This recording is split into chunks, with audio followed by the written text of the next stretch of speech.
right, everybody, I'm just going to get started here. My name's Pat Ripley, if you haven't met me yet. I'm the director at the Lamoille Economic Development Corporation and Lamoille Chamber.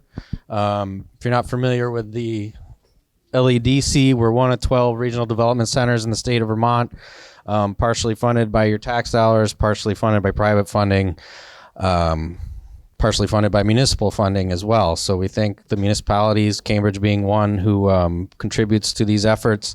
This is the last of our Legislative Breakfast series. We restarted these 2 years ago after some time off during the pandemic, and they've been going really well. So we appreciate everybody coming, and I hope you came with some questions. Just to let you know how today's going to go, we're going to have the reps introduce themselves. We will be done by 9:30. If you want to stick around, feel free. There's plenty of food, plenty of drink. I believe the bathroom's out the door, or no, it's over there by the sign that says restrooms.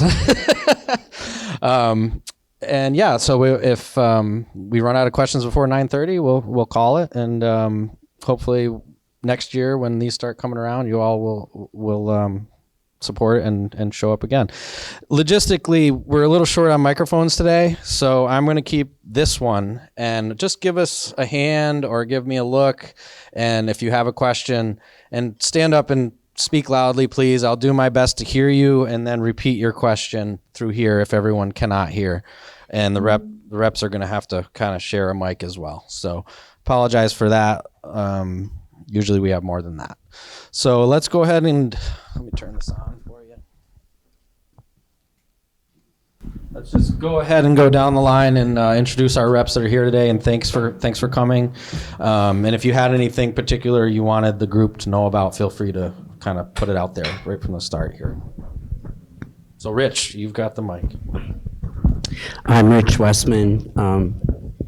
If anybody doesn't know who I am in the room, and my morning committee's agriculture, my afternoon committee's appropriations, and I suspect that there'll be plenty of questions about the budget, whether it's the hospital, Lamoille Health Partners, the schools for the chair of the board at Fletcher, or the conservation districts that's up in back, or I'm happy to answer questions about that. The Senate budget will be out of committee tomorrow afternoon, and there will be a lot of differences between our budget and the House budget. And yes, Heather, we did get your language in. Thank you, Pat. My name is Jed Lipsky. I'm the representative from Lamoille 1 District, Stowe, and I serve on the Agriculture, Food Resiliency, and Forestry Committee. I'm active along with Representative Boyden and Dan Noyes, and actually Melanie Carpenter, two of the reps from Lamoille County that are not here, on the Rural Caucus. We think that's the most productive caucus in the building, also the most important. And I also serve on the National Guard and Veteran Affairs Caucus, and am active in, obviously, discussions on every subject that Richie talked about and more. So anyway, thank you all for coming. Here's Representative Boyden. I'm Lucy Boyden. I represent Cambridge and Waterville, and I sit on the House Committee of Government Operations and Military Affairs. And we've been up to a lot of work as our committee covers a lot of different jurisdictions. So I'm Representative Mark Higley. I'm from Lowell. I represent Eden, which is my Lamoille County town. I sit on Government Operations and Military Affairs with Representative Boyden. Just a couple of quick notes. I have a real concern, and it sounds like it's coming up this week. It's maybe you've heard S258 in regards to changing the Fish and Wildlife Board makeup, making them advisory only, and banning hunting of coyotes with hounds. I sit on LCAR. I'm also on the Rural Caucus, but I hardly ever am able to attend because our Legislative Committee on Rules meets at the same time.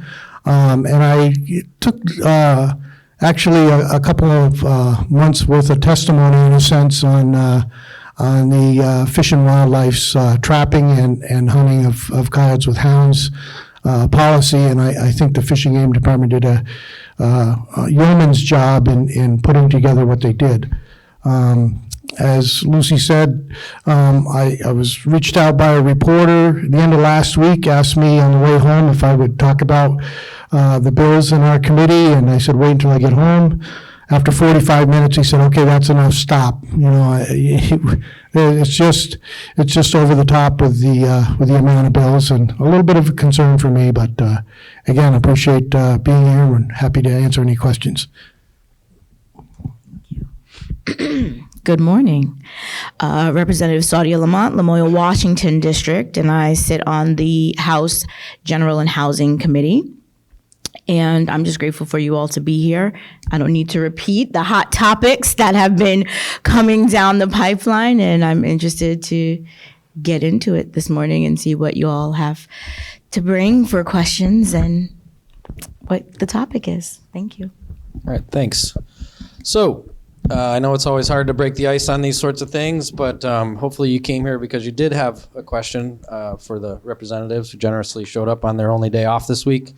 So feel free to give me a wave. Okay, there we go. And please speak up. I'll do my best to repeat. But I'll break the ice. I'm Jessica Bickford. I'm with coordinator of Healthy Lamoille Valley.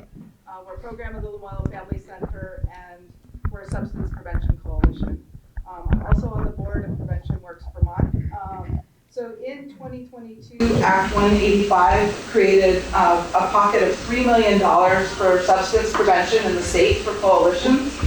That funding went through again last year. This year it's gotten cut by $795,000. I just want to say one thing and then I'll form my question.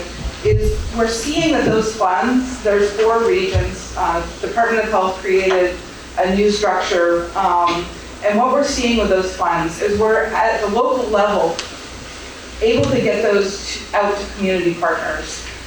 We're part of Region 4. There's 13 sub-grants. 4 of those grants are in Lamoille Morrisville Health District.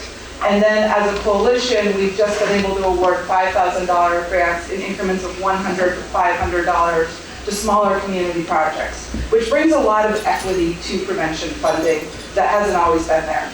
And so just my question is really, the state just set up this system. We're still in the process of actually building this system. It's been a really exciting process. But then we get a significant cut. So how can we ensure that new projects continue to get funding? And I'm sure that echoes around the room. Thank you. I think that was pretty clear. Everybody heard that?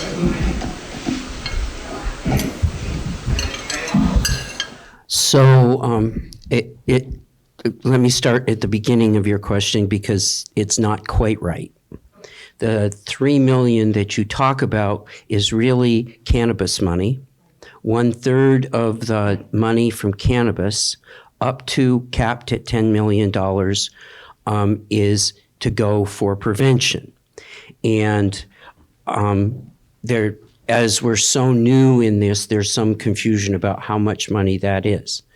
The House, but that money has been deposited in the general fund and appropriated out. So it looks just like regular general fund money, but in the backdrop, the administration put in about $1.5 million for that. The House cut that to the $795,000. And it shows up as general fund dollars. The Senate Appropriations Committee, with some consultation with our Health and Welfare Committee, is working on the overall proposal right now. One of the things that I put on the table is that we separate out in a special fund the cannabis money so we don't have this confusion about whether it goes in that or not. One of the areas that it's not that any of these funds are leaving prevention. One of the things that the House Appropriations Committee put in that is a place where that money would end up is counselors for addiction programs within corrections, because such a significant number of the people that are ending up in corrections right now have addiction problems, and we don't have programs in correction. So it's not like it's not going to some place that it's not needed. We're trying to sort through all that. I can't tell you exactly where we'll come down, but clearly it's on the table whether or not we would agree. Our Health and Welfare Committee will weigh in tomorrow, because we're going to be working on it all day long tomorrow. But it's that those funds that they took, they spent elsewhere within the prevention community. Thanks, Rich. Looks like we have a question in the back. Feel free to stand right up and be heard. I'm interested in the rural caucus. I hadn't really heard too much about that. And if maybe one or two of you could speak a little bit about that, on what kind of things you're looking at and how do you operate within the House. And one of my big concerns, and we were just talking about back here, is that Vermont seems to be slipping into this kind of culture war of more Burlington sort of area and all of us that live in the rural areas, and that division that seems to be, shouldn't be there, but seems to be coming. Any thoughts on that? Yeah. Eric, thank you for the question. Jed Lipsky again. I'll start out speaking on these issues, but what is the Rural Caucus? It's basically members. You know, if you were to talk about, let's say, 94% of the surface area of Vermont, you'd consider it rural. Doesn't include a lot of Chittenden County, but it pretty much, other than Brattleboro or Rutland, it's the rest of the state.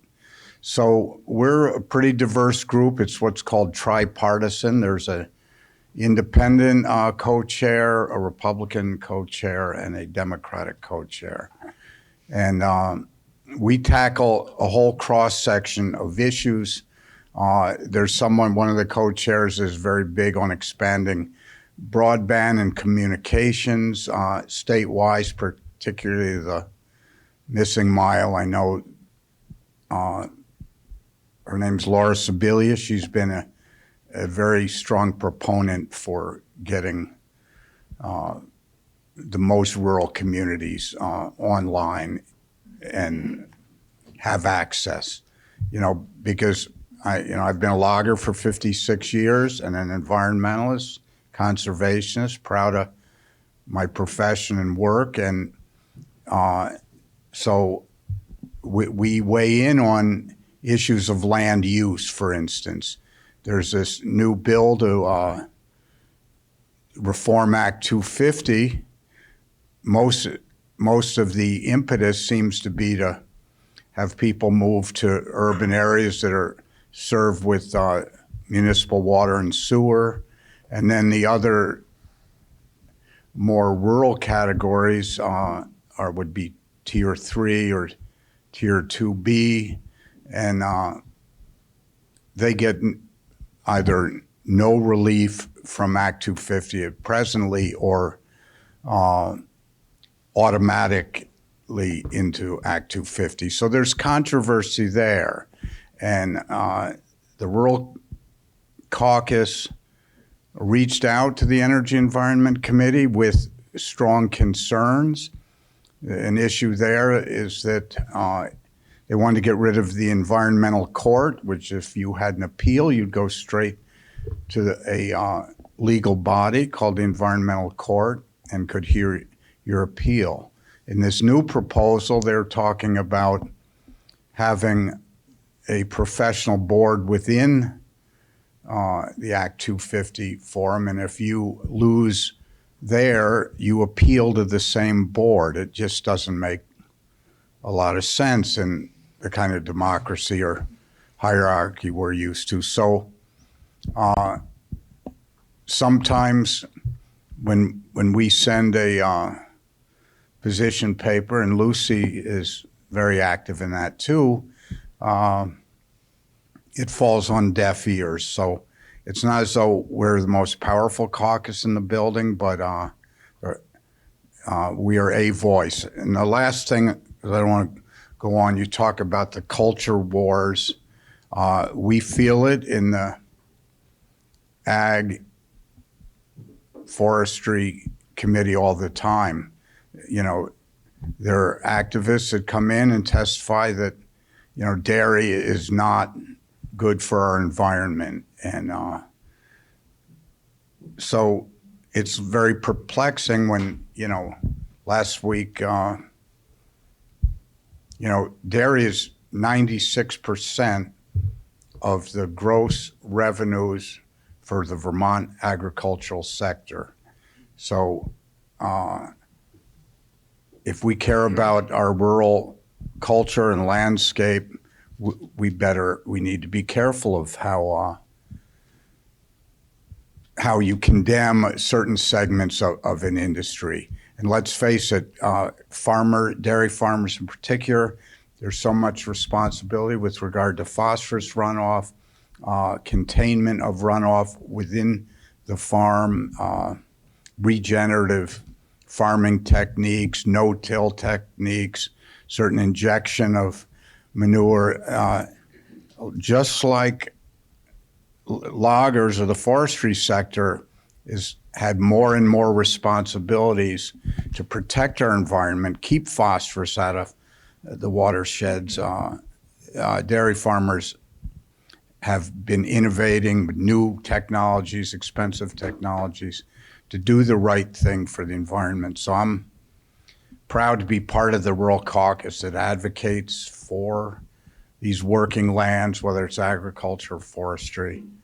And forestry, frankly, you know, water quality has been #1 challenge for us. The new techniques for infrastructure, road building, water bars, skidder bridges, making sure no turbidity flows off the job, soil protection, soil productivity, songbird habitat, wildlife habitat in general, carbon pool, carbon cycle, carbon storage and sequestration, and outdoor recreation. And I left one value of the forest out. That's called forest products, wood. That's also very important in our daily life. So I'm going to pass it on to Lucy. Maybe she can talk about the Fish and Wildlife Coalition, but I agree with Rep. Higley talking about that as well. Thank you. Thank you, Jed. Yeah, Jed, you framed the Rural Caucus nicely. We look at a variety of issues, and our goal is to really ensure that rural Vermont has an amplified voice within the legislature, which I think is really important. So far, we have taken a really deep dive into Act 250. We have House legislation that is now in the Senate. We talked about S55, which relates to open meeting law. So in-person meetings, how are we performing hybrid meetings? Who is doing both or one or the other? And ensuring that works for our rural communities too, who have differing amounts of capacity, broadband. Yeah. And up next, this upcoming week, we will be looking at S258, which relates to the Fish and Wildlife Board. Yeah. So the Rural Caucus, and again, I haven't had the opportunity to sit in on any of the meetings this year, but they do reach out in regards to certain policy issues, and you can respond through an email, which I have done. It's similar. There's so many caucuses down there. There's the Climate Caucus, the Older Vermonters Caucus, the Women's Caucus. It used to be the Tourism Caucus. We used to have a Northeast Kingdom Caucus. It's I hope they don't gain too much power and traction in a sense, because again, it's hard for a number of us to make it to these other caucuses. And I think, you know, as far as you know, some of the stuff that I see even on the Rural Caucus is I don't see how you can support the Forest Products Association and logging and all that when so many of the members down there turn around and vote for 30 by 30 and 50 by 50. That's basically a UN initiative that President Biden signed on to, and some of the states are doing as well, tying up 30% of our land by 2030 and 50% by 2050. Again, I asked on the floor when we passed that, what does that mean? How is that going to happen? I said, is it going to be by a taking? And they said, oh, no, it's all going to be voluntary. Well, there's more than one way to make things voluntary, and that's if the taxes are too high and you can't afford your taxes, you're gonna release your conservation easements, or have somebody purchase your conservation easements. And then they're through zoning, and you can see that in a lot of other instances as well. So, and then there's the reserve forest land category and current use that they passed a few years ago. Again, that's an initiative to have old growth forest. So now there's a current use category that you can put your land into and not do any cutting. And as Jed had mentioned, there's groups out there, whether it's Standing Tree, Vermont, you name it, they have a lot of money and a lot of clout, and they come in and they fight, whether it's the Worcester Range logging, whether it's the Camel's Hump logging, and we're up against it. And so I just have a concern sometimes with some of the folks that are on the rural caucus and what their votes are looking like actually on the floor. And yeah, as far as the, I mentioned it quickly, but the 258, S258 that I guess they are going to take up, to me, that's extreme, and it's just one more notch in the belt of doing in our rural traditions and of hunting and trapping in Vermont. Do you want to speak at all? I don't think I have anything to add All right, thanks. I just would add a little bit to that. At LEDC and the RDC statewide, when we're seeking business funding or economic development funding, the Rural Caucus is quite often the first place we go for that, and they have been a more friendly body to economic development than some of the other caucuses, let's just say. So something to think about. I don't know if anyone heard of the Small Business Technical Exchange Program that was brought about last year, but a few $100,000 in funding directly to businesses, and that went through the caucus first. So that's how we got it on the floor. So just wanted to add that. I think Joe has a question. Yeah, thanks. I'd like to express my appreciation for the work that you folks do. Highlight in my life once was I had 7 minutes with Barack Obama by myself before he started a golf course game on the vineyard. So I'm a hospital administrator at Copley. I've worked in 6 hospitals, 4 in Vermont. I worked at UVM, CVH, 17 years down in Randolph, and now I'm in Copley, so I know Vermont pretty well. The only reason why I wanted to meet with him was to thank him, because it takes a lot of energy and effort, and it's difficult to sit in those positions because everybody is picking on you about their issue. I actually made the president uncomfortable because he wanted to talk about Medicare funding, and I actually didn't really care about that. And I should have cared about it, but I just wanted to thank them. So I want to thank these folks because it's a difficult job. They get a lot of folks wanting specific issues.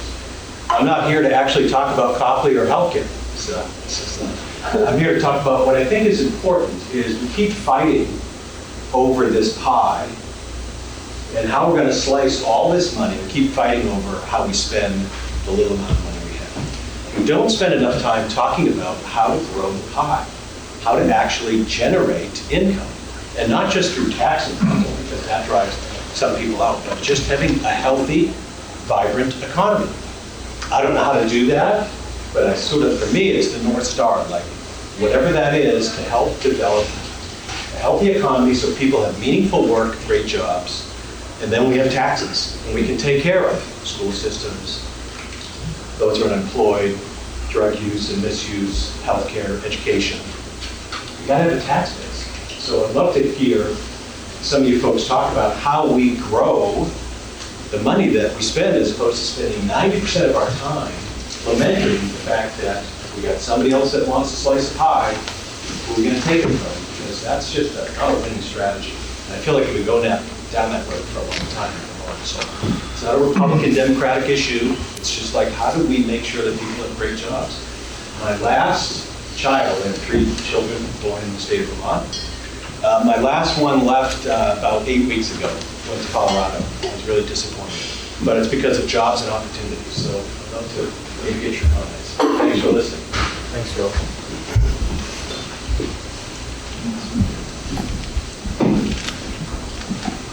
I'm happy to start, but I think at this point in our juncture, you have to talk about the spending. And I'm probably not going to be looked favorably upon by my House colleagues, but we're facing a budget that we're in a very difficult time because we very much got addicted to all of the federal money that came down during COVID. And we built spending levels here that when that money has gone away, that we can't maintain. And the House, the governor presented a budget. The flaws, I think, that were in the governor's budget were all of what we call the designated agencies, the basic programs that we have. Lamoille County Mental Health, our home health agencies, the nursing home, the Manor Nursing Home, Meals on Wheels, the adult day programs, all of the stuff that we have that's the basic stuff that keep us going, the governor's budget level funded. Bill gets to the Senate, or gets to the House. The House this year decided that they basically did the same thing the governor did. Their spending level within the budget is only $3 million from where the House was.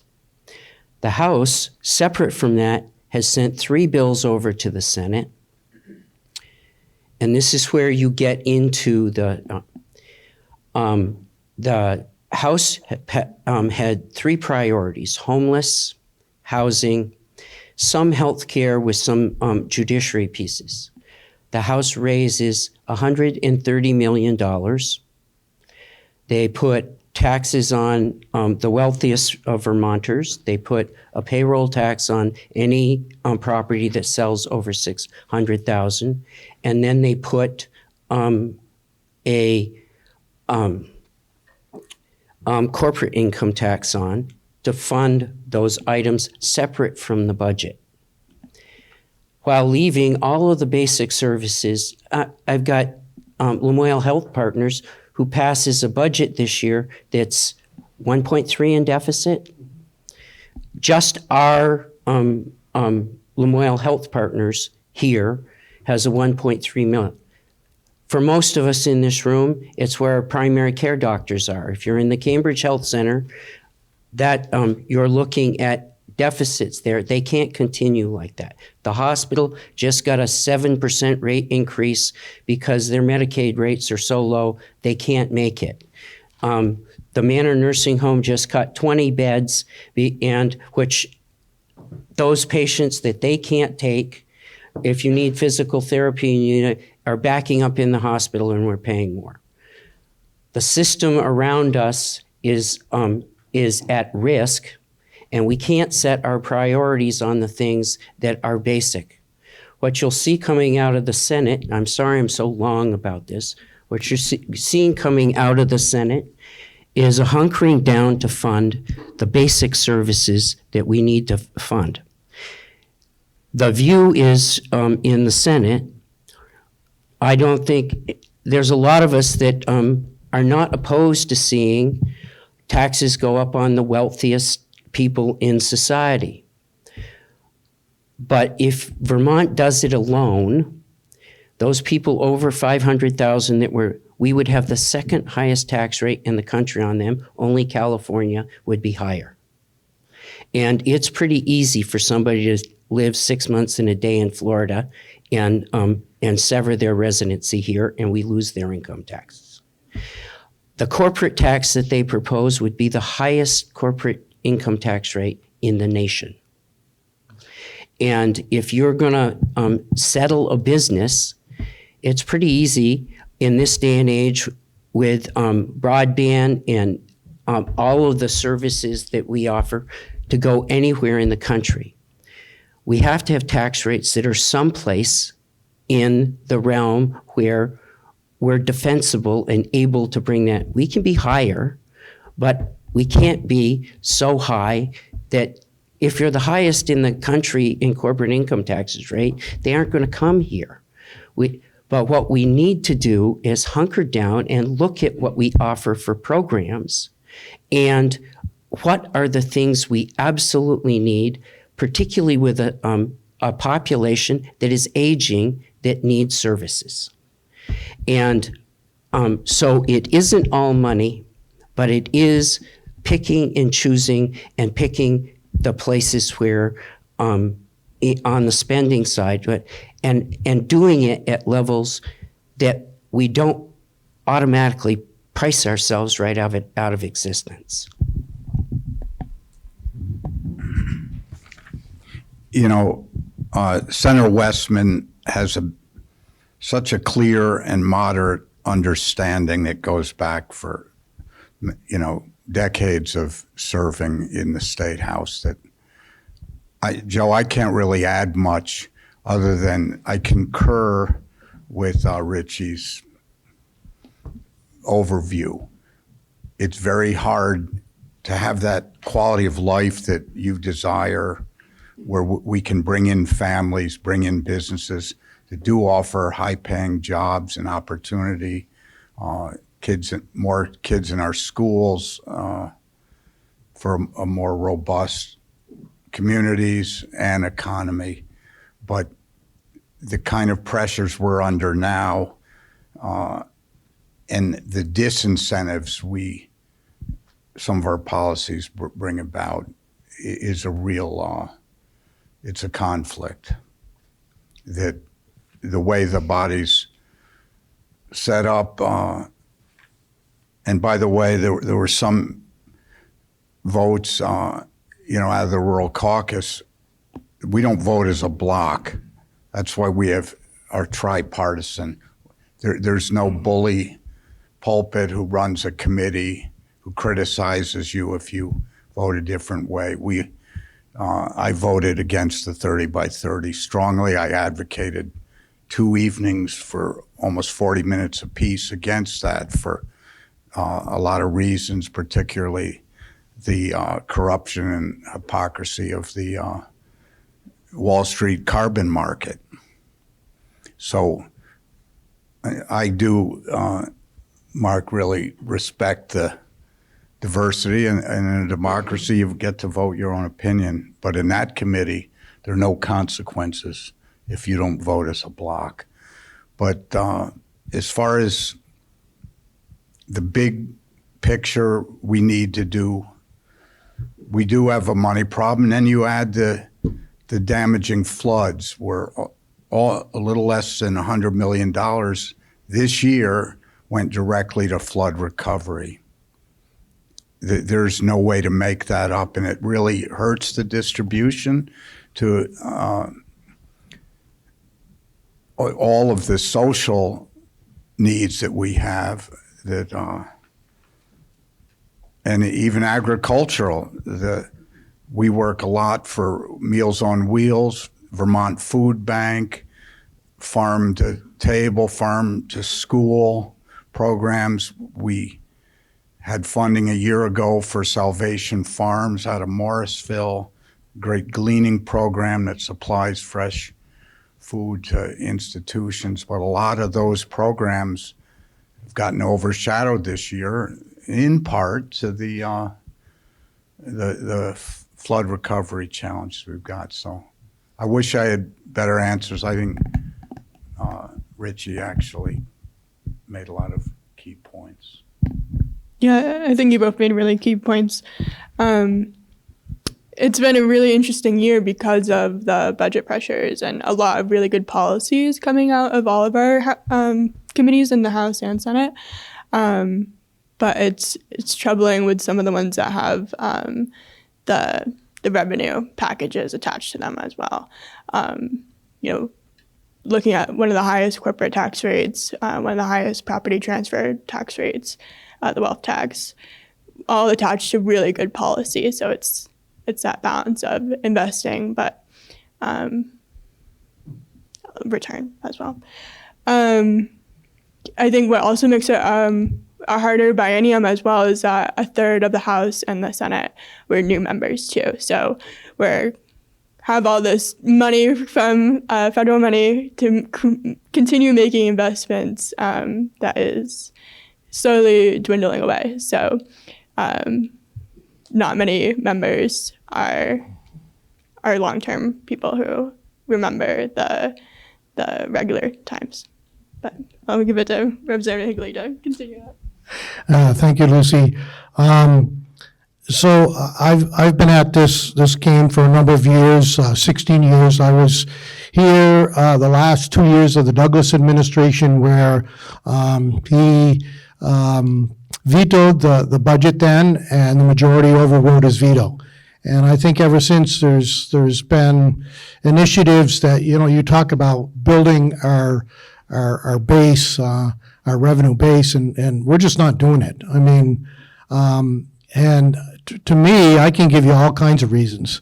When we're talking about S5, the Heating Act, the Renewable Energy Standard that we just passed, the Clean Car Initiative to follow California's Clean Car. I mean, these are all initiatives that are going to cost hundreds of millions of dollars. And I've said it before, we can't continue to spend hundreds of millions of dollars on climate change initiatives that aren't going to change the climate and still spend, we spent $90 million plus on our budget adjustment for last year in regard to the flooding. And it's going to continue. And to me, Vermont tries to create this utopia, and my rural constituency is paying for it, and they can't pay anymore. I had a conversation with the governor a couple of weeks ago, and talking about, I told him I certainly appreciate his initiatives to keep things affordable or whatever that might mean, but anyway, there's quite a difference between budgeting. I think that what the governor does is he looks at the revenues coming in and budgets accordingly. I think the majority, and we talked about this, looks at the needs of Vermonters and tries to find the revenue, and that's killing us. Richie mentioned the corporate tax, the personal income tax, the property transfer tax. That's over $700,000 in sales, but that could be your farms, it could be businesses, you name it. They were just talking in Ways and Means last week about a Airbnb tax, a cloud tax. The list goes on, and these, to me, one way or another, they're going to come back and bite my constituency. They aren't going to stand there and take these taxes without passing them on. I mean, it's just like me. I have to sign up for a contractor registration now. I'm passing the cost on. Things aren't going to happen down there until a majority changes, or at least they start to listen to some of the other initiatives that are out there. I've put in a bill to repeal the Global Warming Solutions Act and fall back on the Comprehensive Energy Plan. We've had the Comprehensive Energy Plan for years. It's updated every 6 years, but it covers all the sectors of heat, electricity, you name it, transportation. But they're goals, not these benchmarks. And we're going to get hit with a lawsuit, and it's going to be devastating for Vermont in my mind. So anyway, I don't know how we do it, but we need to I'll give you another example. So, and Richie's exactly right. I mean, we've gone off the Richter scale on the House side, if you ask me. So many of the bills, as Lucy said, we're a policy committee. I said in committee, we need to talk about the accumulative effect of what we do down here, whether or not we're a money committee or not. We have to understand that. So many of the bills, I got up on the floor, the Appropriations Committee, in their discussion on a bill, if a bill has money in it, the Appropriations Committee has to weigh in, and they take the money out. Yet the bill is still in play, And there's a provision in there that the Appropriations Committee wrote in that said, unless available funds can be found. And I talked to the clerk about that. What does that even mean? Well, that's session law. And if and when the governor signs a budget and that money isn't found, that's out of there. That's gone. And in my mind, that bill shouldn't be out there either. There's no way that you can pass a bill that requires these agencies to do all this stuff because they come into our committee and they say, time out, show me the funds. We don't have the funds for this. Yet the bill's still going forward. It's more than frustrating down there, folks. And I don't know what the complete answer is, but it's not the way we're going. Okay, I finally do have something to contribute. Okay, and it maybe go a little bit against popular belief, and so I will say I do concur on some issues. Yes, it is frustrating, and yes, we do overspend in certain capacities. Yes, we do put the needs of Vermonters first, and I will say that running the state is a business. How many of you are business owners? It requires capital. It requires money. It requires funding. It requires things for sustainability to maintain momentum and continuation, right? Now, who are your consumers? For us, our consumers are Vermonters, right? So how do we make sure our consumers have what they need so that they can thrive and be successful? You ask about ways to build the economy. Part of the ways we know our revenue comes from that big T word, right? Which no one likes. And also, how do we not tax Vermonters? I know we don't like corporate tax, but it's a way, right? And what I've been hearing, what I hear, the phrase that irritates my spirit just a little bit, that I hear in that building a lot is, it's all about compromise. my least favorite phrase. It's really challenging, but I will say this. How do we improve Vermont's economy?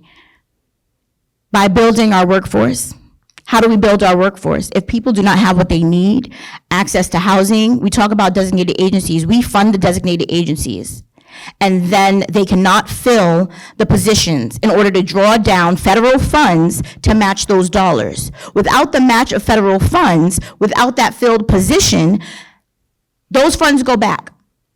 So then we have designated agencies, offices, even our AOE. That's a tough subject right now. We won't digress. But, there's positions that go unfilled, is my point. When positions are unfilled, those are funds that are untapped and we cannot use. And so there's this delicate dance on where does the funding go? How do we increase revenue? The economy is based off of businesses, consumers, input. If we don't have people to buy into our economy, then how can we build it? Vermonters, not even Vermonters, people who come to Vermont, we want to talk about our aging population.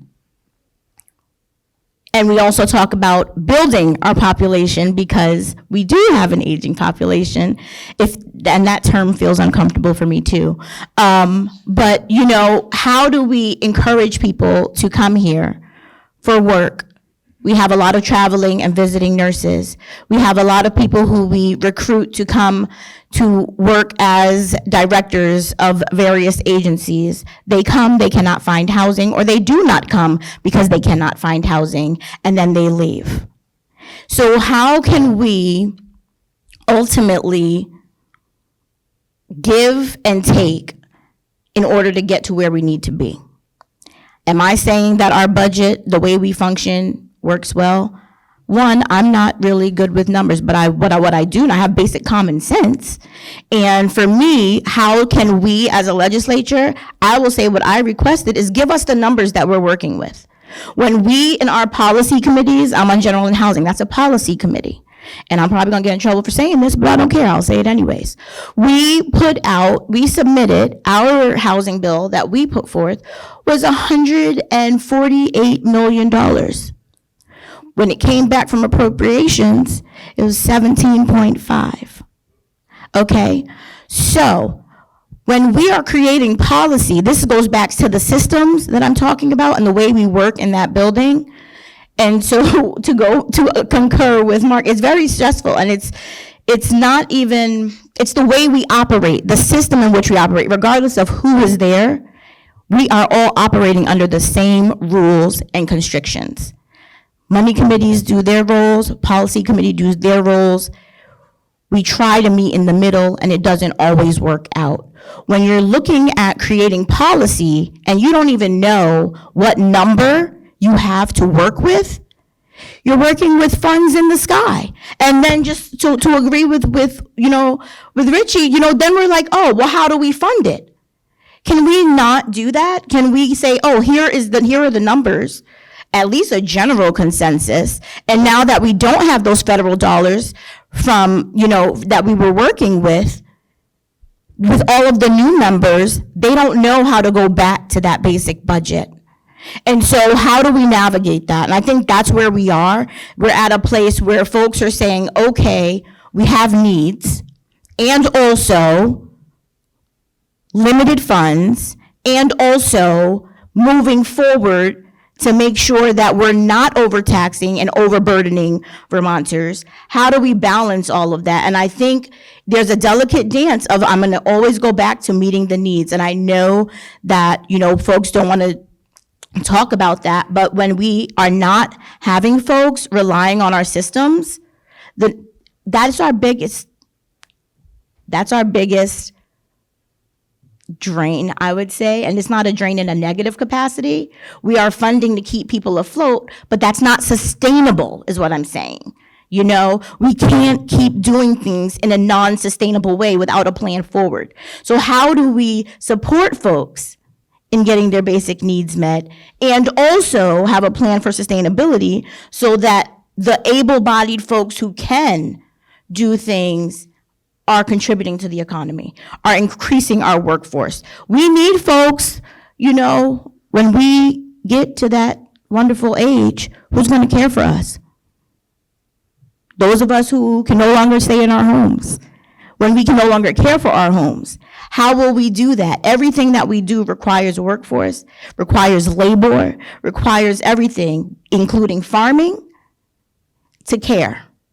So how do we maintain that growth, make sure our young Vermonters are not leaving the state, that they are staying, that they can be sustainably employed and compensated so that they can afford to live here, so that our housing and our living is affordable so that they can afford to live here, so that we can keep Vermont growing and thriving in a sustainable way so that our children have a place to live in the future.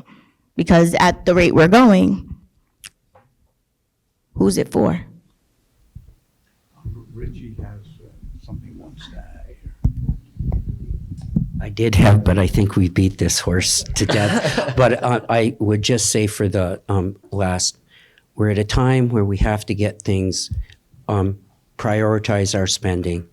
And for me, there are a few basic things.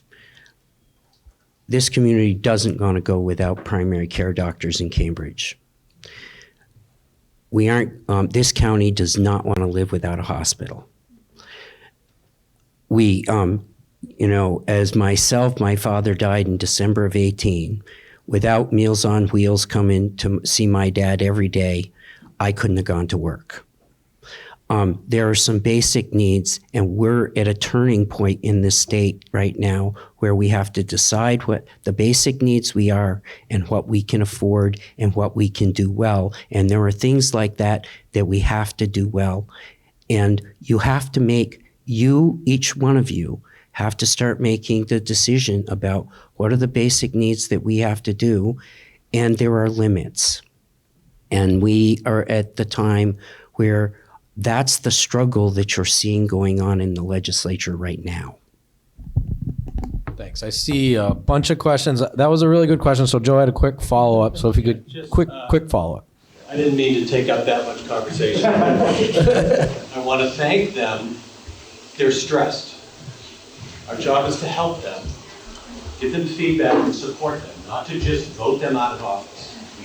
So when Richie started and talked about all the difficult decisions of cutting the budget, we have to let them do their job thank them, and they're all trying to grow together, so I just wanted to thank them for the work that they do. This is really difficult, but I do like the vision. I don't always like to talk about cutting. I do sort of need that vision that we say, let's try to grow the economy. Let's change our language so that we're more positive, so that we encourage people. Because if we always talk about how negative things are, we're going to get that. So I appreciate them, and I hope we never change these folks. Well, I just say on the background to that, there are things that we need to do. For example, my dad getting Meals on Wheels. I couldn't have gone to work. And so there are investments we make that we have to make, and we have to do that well. And so not all spending is bad.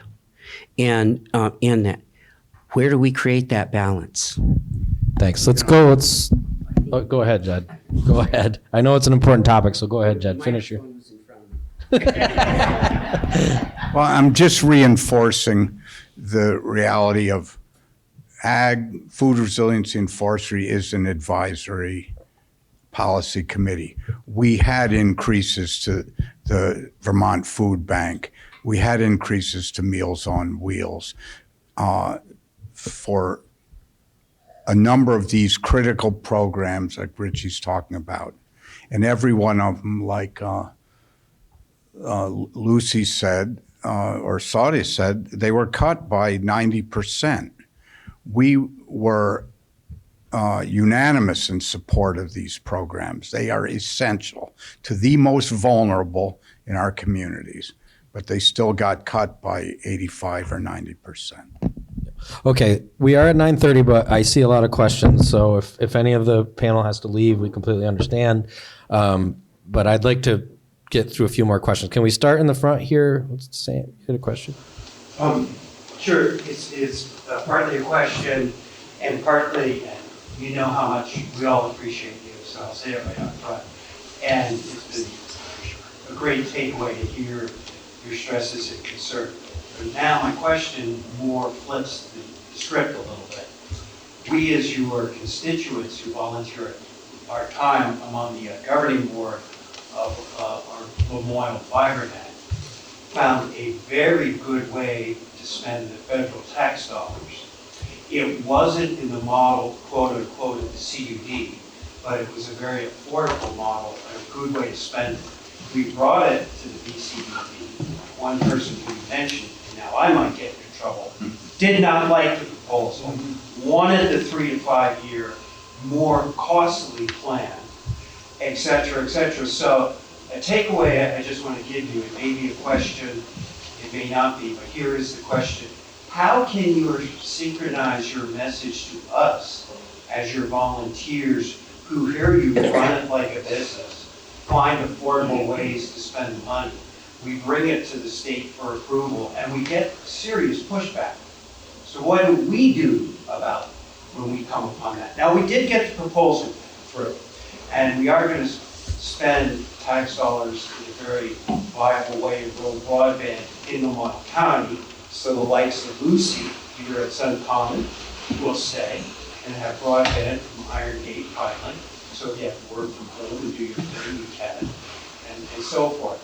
So again, the question is, what do we do when we go before the state? And the state says, oh, you did a great plan, it's very affordable, but we really want you to do it this way. Right? It's a real bind for us as your volunteers who get out there and do the work for you. I hope there's a question or something. I'm a little confused at the question. What I will say is, you got $13.5 million grant in this county. Yep. And we'll probably be 95% of the way to getting broadband across the whole county. I think that's one of those initiatives that with, in a world where a lot of people are working hybrid, that's a selling point for this area and feeds right into exactly what Joe talks about. Right. And there's always going to be little bumps and little pushbacks in all of this. There is in every budget and everything. I think that's money that if the plan is put in place the way it goes by the end of the summer, that'll be good for this county and be good for the whole state. And will be a great investment. But you can't expect when you're spending public money that there's not going to be pushback. And, it's just like Jessica comes in and says, don't cut my program for addiction programs. Well, there's a pushback here now. That, do we take people in corrections and get them counselors in and try to get them back on their feet so they're good quality citizens versus all the programs that we're running in the school, and what's the right level? There's always going to be pushbacks. You have to make a case, and and I think you have a case to make, and I think we're moving along in that area. Yep. Thanks. Middle of the room, right here, purple sweater. So I'm chair of the Fletcher School Board. I'm also vice president of the Vermont School Boards Association, and so most of you don't serve my jurisdiction. I do. I do. But being on that, I'm on the Vermont School Boards Association. The one thing that I'm here also for is coming up. I talked to Senator Westman about this earlier. Is the yield bill that's being pushed through right now by Ways and Means. I would urge you to really look at that. There's some pieces in there related to what you guys spoke about earlier. Allowable growth. What is allowable for maybe Burlington may not be allowable for the rules. So if you're setting it for the schools for one school or one area, it may not be the same for some of us up here rurally. I'm from a small school that does not have a high school, so we are tuitioning out our 7 through 12. I'm at the mercy of whatever those schools charge me, whatever schools the parents want to send their children to. I have to pay the bill. I can't cut that. So if cuts have to be done, if I'm over my allowable growth, it's going to be then cutting programs to my elementary. That's the only place I have to cut. We run a pretty tight ship as it is. In addition, which I'm late for a meeting on this bill, but I will get there in a few minutes. But the language being proposed for ballots next year is also, I think, could be scary. I think we could see a lot more budgets failing. Using terms like excess spending in a budget warning, implying that schools are spending too much money when some are just barely making it, especially us here in the rural districts, that, we're not padding our budgets by any means. That's going to send a message to the taxpayers that we're spending too much money, and they're going to vote it down without even knowing what the implications are. I was fortunate, and Senator Westman knows this, my budget passed, but we still vote from the floor. So they had to listen to me before they voted. And I was able to show that of the 27-cent increase we were having, only 6 cents was the actual school. The rest was the CLA, the rest was all the other factors that have come into play, the health insurance and all that we have no control over. So my budget passed, with a pretty wide margin. 2 other schools in our district did not. One's already had a second vote, still hasn't passed. One's voting tomorrow. I don't have visions of that one passing either. So I just want to implore you with this yield bill coming through really fast. I mean, I'm on version 3, was sent to me last night at 10 o'clock, so I haven't had a chance to fully look at it. As it's going through, just to really look at that and make sure you keep the rural Vermonters and all of the students in Vermont in your forefront as you're looking at that. Thank you. I see a... Yeah, how about, Bill in the back there.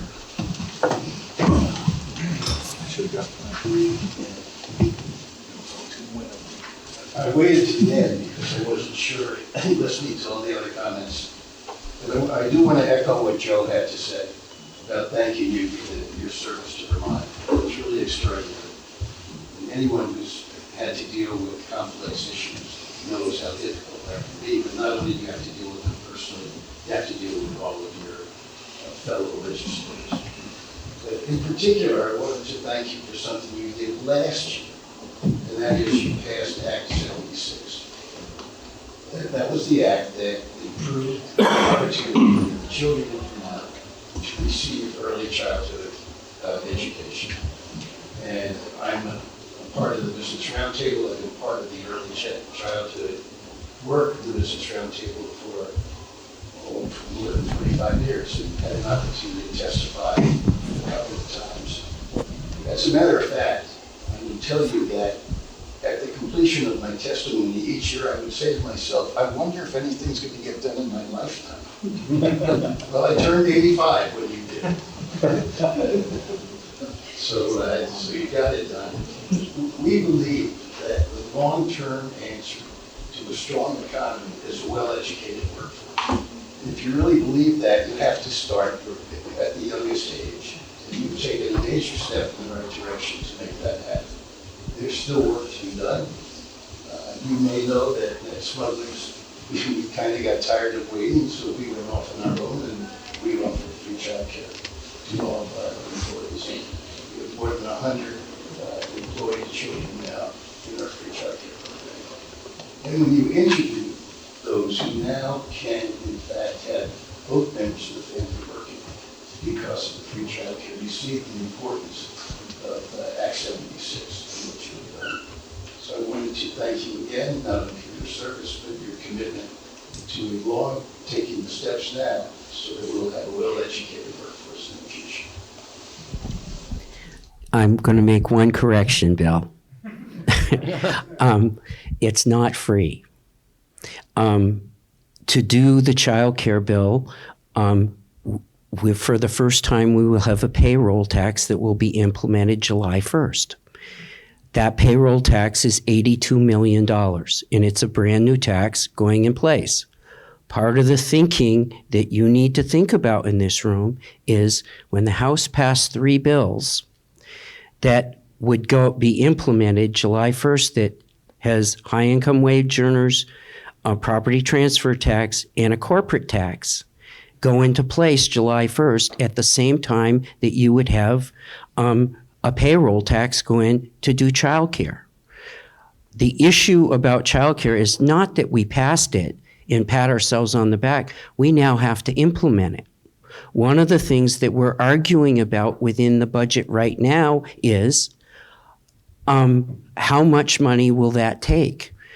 The governor's office adjusted estimates and took $9 million out of childcare and moved it to other areas of the budget to do that. The House did the same thing. Or the House restored the $9 million, excuse me. We're now struggling with what's the estimates, what's the right thing. The implementation of childcare, it's important for us to get it right, because I agree with you, Bill.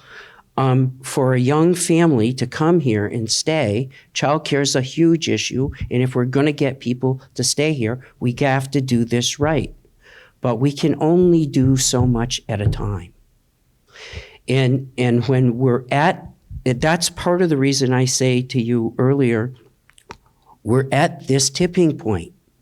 What can we afford? What can we do well? What's the most important things for us to do? And we have to make those decisions. And it's not all spending's bad, all spending's good, all taxes are bad. It's what will make this a place that people will want to come and stay. And particularly our young people, because we're losing them. The estimates are by 2030, 1 in 4 people in Vermont will be over 65. That's not a future that is tenable. We have to have people in their 20s, 30s staying here and people moving here and coming here. But I totally agree with Bill. Childcare is important. I supported most of the initiatives around all of that, but it's not free. Yeah, sure. I just want to add one thing. Yeah, I thank everyone for their empathy for us, but I want to remind you, we are not conscripted. We chose to serve, and it's the biggest honor in my life. And I joined Saudia and Lucy, myself, even at 76 years old, and Lucy's probably the youngest in the body. It is a big honor, and it's a challenge, and your sympathies are sweet, but they're not necessary. But to Bill's point, when we're first biennium folks, we're a little naive. In fact, we don't actually know what we're doing, but we're fast learners. And I did vote and support early child care education. It was a very expensive initiative, the most expensive of last year, because not only did I try to address the needs of my constituents, young families with children who wanted to be in the workforce, but also the business community in Stowe almost unanimously supported that initiative, that if we're going to build our workforce of folks that are already here, let alone attract new folks from out of state, this was an important imperative. But to Richie's point, the rubber's going to hit the road July 1, 2024, where business owners are going to feel their 70% contribution to that program, as well as all employees. But I don't apologize for my active support on that initiative. I just want to say one quick thing. But it was Early Childhood Day at the Statehouse, I think last week or 2 weeks ago. And it was really great to have lunch and sit down with local care providers who really emphasized that parts of the bill's pieces of policy have already gone into effect, and they're already seeing really beneficial effects from it. So I just wanted to mention that. Thank you. And so a couple of things that just popped back before we leave. I want to leave you with this. I just want to be clear also that the property transfer tax is a one-time that happens at the sale. And so that does not apply to if it's your first home that you are purchasing and it will be your main residence. That is actually, as long as it's under the threshold, which I thought was adjusted, but I don't know where it landed last because things are ever changing in this building. But it was my understanding that it is a one-time at the sale of the property. It is not an ongoing tax that you would have to pay repeatedly, and it is for a home that is not your first home that you will be residing in, is my understanding. And so with that, I just wanted to say, and also with the language of access funding, I think it is my understanding that in some capacities, I don't know if it's access or excess. I'm probably blurring my words right now because there's lots of words. But I just want to say, when looking at the legislation and looking at the things that you are voting on a local level or in general that you want to present, please be clear on the definitions. Because, and I say that as a new person who sees language that you think means one thing and in legislation does not. And so their language sometimes, even the word individual can mean a person, can mean a business, can mean many different things. And so I just want to say, when you're thinking about things, if you're concerned, say, hey, what does this mean exactly? Is that thing? And then to Bill, I just wanted to end on, thank you for the reminder of the positive things, because I will speak for myself. I get stuck in the mindset of there's so much more to be done. And then I forget about the lives that we have helped and all the people who come and say thank you. I do appreciate that because it's a lovely reminder amidst a sea of overwhelm and feeling of not finished yet and so much left. So thank you for that, because there is more to be done. And also, yeah, there's some bits in there that were positive and helped many people. So thank you. And just real quick, I want to comment on Joe's vision issue. I was at a town meeting and I try to explain to people what's coming down the pike, and I had somebody come up to me afterwards and say, geez, Representative, you have no vision. Where's your vision? That really upset me, because my vision is your all vision. I want to make sure that what we do down there allows you to do and be and have what you need. And as you can see by all this conversation, whether it's climate change, whether it's healthcare, whether it's childcare, whether, it's all out there. And I try to do my best to make sure that you folks, my constituency, can have their vision, not our vision or the legislators' majority vision. So again, that's important to me. Yeah, it looks like we still have a lot of questions. You guys hanging in there, or okay? Let's start in the far, far back with a green shirt. I think I have a mild color blindness, so. My name is Rhonda.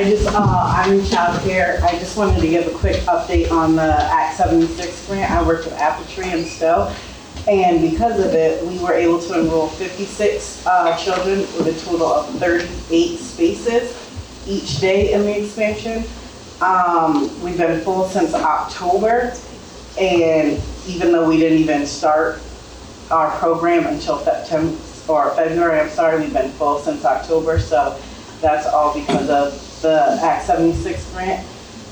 We've added 18 toddler spaces and 20 preschool spaces, and we received $120,000 from Make Way for Kids. So I just wanted to give a quick update on that because to me that is very, very important and very, awesome.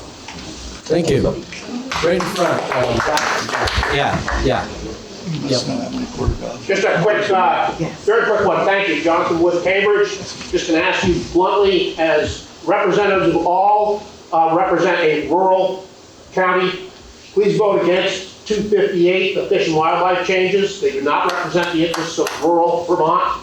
And please do not vote for an Act 250 change that disadvantages rural communities and the rural economy in the favor of those in more developed areas. Thank you.